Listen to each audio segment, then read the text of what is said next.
Mais quand on rentre dans le détail, on se rend compte que ce qui est de mon héritage marocain peut s'imposer Dans plus la... fortement dans le judaïsme. Donc je me dis, mais alors nous, on est là. Il y a des Noirs américains, des Noirs africains. On se convertit. Notre identité dans la pratique, elle est où? Parce qu'on dit une tradition séfarade, une tradition ashkénaze. C'est pas les lois. C'est ce qu'ils ont accumulé dans leur vécu dans ces territoires-là. Donc nous, on arrive, on dit, on veut faire quelque chose pour nous. Une sorte de courant, quoi. Exactement. Et on arrive petit à petit à avancer.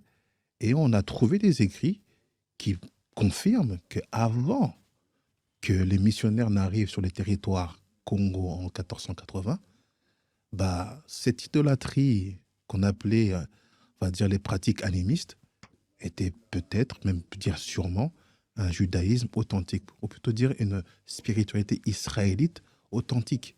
Sauf que moi, je ne l'affirme pas depuis des écrits ou du savoir congolais, comme a pu le faire Papa Simo Kimbang ou Némoine Nsemi ou Credo Muntwa. Moi, je l'affirme depuis les textes hébreux.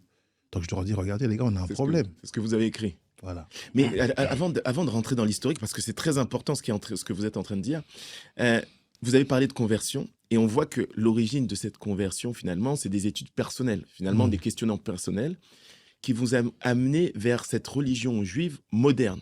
Qu'est-ce qui a été le plus facile? Est-ce que c'est la déconstruction, finalement, du pasteur que vous étiez, ou la conversion, la construction de votre judaïsme?